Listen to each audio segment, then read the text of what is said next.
दहशतगर्द तंज़ीमूं नौजवान ज़हननि खे हथियार तौरु इस्तेमालु करण लॻियूं आहिनि, जिन जी शिरपसंदी जी साज़िश वाइकी थी वई आहे। हिकु मुतासिर ख़ानदान जो चवणो त नौजवाननि खे तालीम जी आड़ में दहशतगर्द गिरोह इस्तेमालु करे रहिया आहिनि।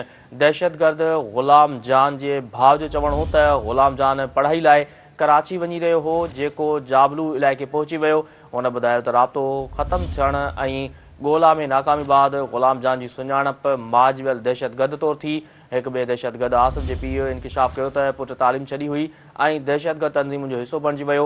आसिफ जे पीउ जो चवणो हो त पुटु कंहिंजी बि ॻाल्हि न ॿुधी ऐं राब्तो करणु बंदि करे छॾियो। इहा अहम ख़बर आहे जेका अवां सां शेयर कर रहिया आहियूं त दहशतगर्द तंज़ीमूं नौजवान ज़हननि खे हथियार तौरु इस्तेमालु करण लॻियूं आहिनि, जिन जी शिरपसंदी जी साज़िश वाइकी थी वई आहे। हिकु मुतासिर ख़ानदान जो चवणो त नौजवाननि खे तालीम जी आड़ में दहशतगर्द गिरोह इस्तेमालु करे रहिया आहिनि।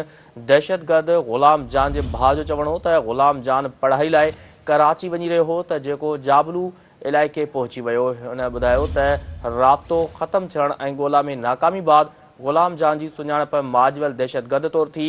हिकु ॿिए दहशतगर्द आसिफ जे पीउ इंकिशाफ़ कयो त पुटु तालीम छॾी हुई ऐं दहशतगर्द तंज़ीम जो हिसो बणिजी वियो। आसिफ जे पीउ जो चवणो हो त पुटु कंहिंजी बि ॻाल्हि न ॿुधी ऐं राब्तो करणु बंदि करे छॾियो।